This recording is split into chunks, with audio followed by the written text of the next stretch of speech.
Hello student मु संजय आपण मानक स्वागत करुच्ची संजय स्टडी चैनल रे। फाइनाली आपण मानकर ओटीटी पेपर 1 पेपर 2 रो एग्जाम शेष हो जाइए। तो आसंतु देखिबा आजिर सेक्शन रे आपण मानकर ओटीटी पेपर 1 एंड पेपर 2 रे किभली प्रश्न आसीथिला। माने प्रथमे आमे कोन करिबा ना चाइल्ड डेवलपमेंट एंड पेडागोजी रो किछि डिस्कशन करिबा क्वेश्चन। तो प्रश्न नंबर 1 केउ प्रकार प्रश्नर उत्तर अनुमान करि देबार संभावना सबुठारु कम। ऑप्शन ए मेलक प्रश्न, ऑप्शन बी हना प्रश्न, ऑप्शन सी बहुविकल्प प्रश्न, ऑप्शन डी गोटे वाक्य उत्तर देबा।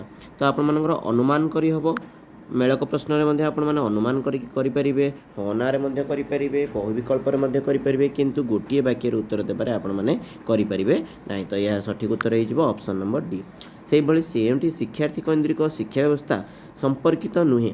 ऑप्शन ए शिक्षक शिक्षण पथप्रदर्शक रूपे कार्य करती। हाँ शिक्षार्थी केन्द्रिक हुंती शिक्षक।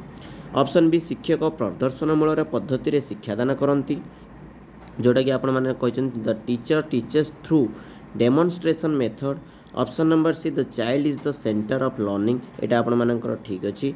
नेक्स्ट आपण मानकर लर्निंग बा शिक्षण शिशुर अनुभूति उपर आधारित। तो यहाँ आपण मानकर कौन हो पिला माने सठिक उत्तर आपण मानकर एटा हो आपण मन 2 नंबर क्वेश्चन ऑप्शन बी। कहीं द शिक्षक प्रदर्शनमूलक पद्धति शिक्षादान करती नहीं आपण मानकर शिक्षार्थी केन्द्रिक व्यवस्था रे। नेक्स्ट क्वेश्चन को जीवा केउं शिक्षा व्यवस्था रे उभय नियमित और संबल शिक्षक शिक्षादान करती। Option A special education, inclusive education, ना इंटीग्रेटेड एजुकेशन, ना option D non formal education. यार सठिक उत्तर कौन हो पिला माने आपण मानकर 2 जन शिक्षक उभय नियमित और संबल शिक्षा आपण मानकर समन्वित शिक्षा रे कौन करते शिक्षादान करते। अंतर्निवेश शिक्षा रे केवल आपण मानकर नियमित शिक्षक मध्य करते आ स्वतंत्र शिक्षा रे केवल संबल शिक्षक आपण मानकर शिक्षादान करते। क्वेश्चन नंबर 4 निरवच्छिन्न और संव्यापक मूल्यांकन अर्थ कौन। केवल परिसमाप्ति परीक्षार मूल्यांकन करबा, केवल लिखित परीक्षण, शैक्षिक और सहशैक्षिक शिक्षण नियमित मूल्यांकन करबा, ऑप्शन डी केवल मौखिक मूल्यांकन करबा। तो यह सठिक उत्तर कौन हो पिला माने निरवच्छिन्न भाव में मूल्यांकन करबा। तो यहाँ आप शैक्षिक और सहशैक्षिक शिक्षण नियमित मूल्यांकन करबा। नेक्स्ट क्वेश्चन यहाँ पर आपण मानकर पेपर 2 रो मध्ये क्वेश्चन आंसर डिस्कशन करबा, तेणु भिडियोटी को संपूर्ण भाव में देखंतु। क्वेश्चन नंबर 5 समग्र शिक्षा अंतर्गत सामाजिक और आर्थिक अनग्रसर वर्गर बालिका मानकर शिक्षा पाई निम्न मध्यरु कौन स्थापन कराइछि। Option A OAV, option B EMRS, option C KGBV, option D JNV. तार सठिक उत्तर कौन हो आपण मानकर कस्तूरबा गांधी बालिका विद्यालय। यहाँ आपण मानकर सठिक उत्तर हो 2004 मसीह आपण मानकर आरंभ होइछि। क्वेश्चन नंबर 6 केउं स्तर वृद्धि आरंभ होता है। ऑप्शन ए मातृगर्भावस्था, ऑप्शन बी जन्म परवर्ती अवस्था, ऑप्शन सी शैशव अवस्था, ऑप्शन डी प्राक बाल्य अवस्था। तो यार सठिक उत्तर कौन हो वृद्धि माने आपण मानकर माँ गर्भर ही शिशुटीर वृद्धि आरंभ होता है। तो यह सठिक उत्तर हो आपण मानकर question number 6 option number A. Next question केउं विधिटी वृद्धि और विकास सहित संपर्कित नुहे। सहचर्य विधि, निरंतर वृद्धि, एककरण वृद्धि, प्रभेदीकरण विधि। तार सठिक उत्तर कौन हो पिला माने ना सहचर्य विधि। ठीक अच्छे। Principle of congruity.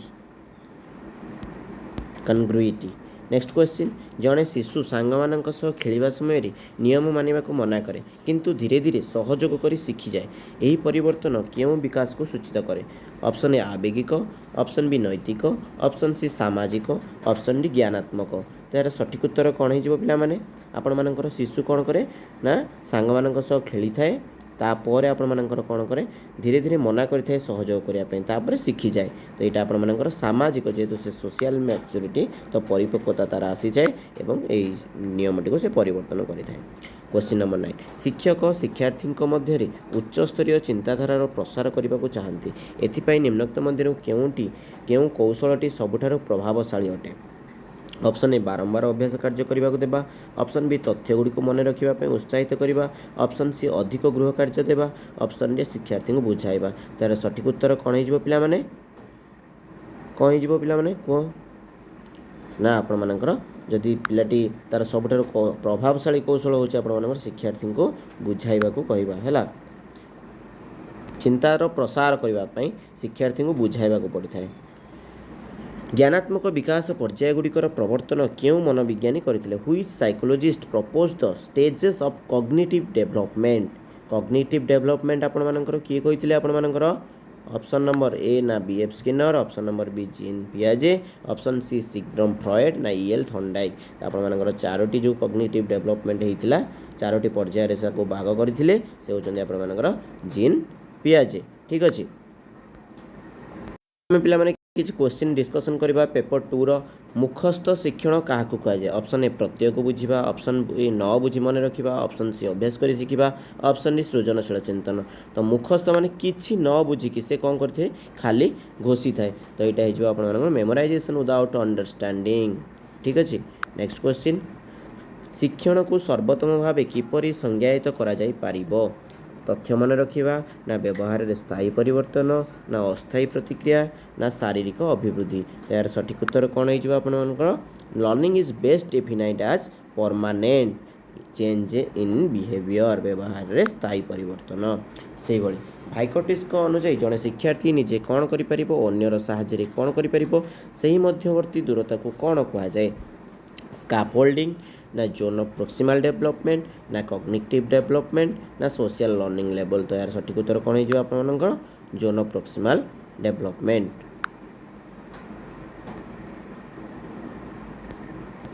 Next question, Bandura को सामाजिक शिक्षण तत्व अनुसार शिशु माने किपरि शिखि थांती। क्लासिकल कंडीशनिंग ना पनिशमेंट एंड रिवार्ड ना ऑब्जर्वेशन एंड लिमिटेशन ना ट्रायल एंड एरर। तो यार सठिक उत्तर कौन हो पिलाने किभरि शिखि थांती ना ऑब्जर्वेशन। बांदुरा जो कहते ऑब्जर्वेशन एंड लिमिटेशन निरीक्षण और अनुकरण माध्यम शिक्षण। ओके, स्टूडेंट बा डिस्कालकुलिया रे पीड़ित जड़े शिक्षार्थी मुख्यतः केउं क्षेत्र में असुविधार सम्मुखीन होता है। कौन कही ना reading text fluently, handwriting and fine motor skills ना understanding mathematical concept and numbers, paying attention for long periods. तो यार सठिक उत्तर कौन हो मैथमेटिकल जदि यहाँ डिस्कालकुलिया। ठीक अच्छे, next question, which is a secondary law of trial and error theory learning. यार सठिक उत्तर हो लॉ ऑफ मल्टीपल रेस्पॉन्स। पाठ्यक्रम हो डैश करिकुलम पाठ्यक्रम 2005। तो यहाँ गोटे आम कौन रही ना plan learning experience for student माने गोटे शिक्षार्थी मानक पई शिक्षण अनुभूतिर संपूर्ण योजना कौन पढ़े से माने कौन शिक्षण फलाफल आसो ये हूँ तार पाठ्यक्रम कहले यहाँ ही आम बुझी था। नेक्स्ट क्वेश्चन, अंतर्निवेशी शिक्षार अर्थ कौन जोटि आप समस्त शिक्षार्थी माने कौन करें ना शिक्षा करें। तो ये कौन होकर ये लिखी भिन्नक्षम, ये लिखी केवल केवल। तो यहाँ हम ना यहाँ आम कौन हो जोटि समस्त शिशु मैंने अंतर्निवेशी गले सबुतक शिक्षार्थी माने शिक्षा लाभ करें। नेक्स्ट क्वेश्चन, सृजनशील शिक्षार्थी शिक्षक माने किपरि कार्य करबा उचित। जेबले कि केन्द्रीभूत चिंतन ना बहुमुखी चिंतन ना घोषी मन रखा ना कठोर नियम पालन करवा।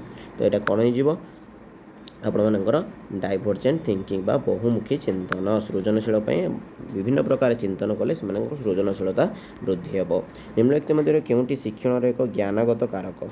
पोषण, सहपाठी प्रभाव, पूर्व ज्ञान, विद्यालय कोठाबाड़ी और भित्तिभूमि। तार सठिक उत्तर कौन हो पिलामाने ना पूर्व ज्ञान। यदि वीडियो किसी इनफॉर्मेटिव लगी था तो लाइक कमेंट शेयर और सब्सक्राइब करने सहित पाखर बेल आइकन को ऑन कर दिंतु और सांग मानक निश्चित भाव शेयर करूँ। या नेक्स्ट वीडियो आम मैंने जो रहा पार्ट गुड़िक आम डिस्कसन करवा। Okay, thank you for watching.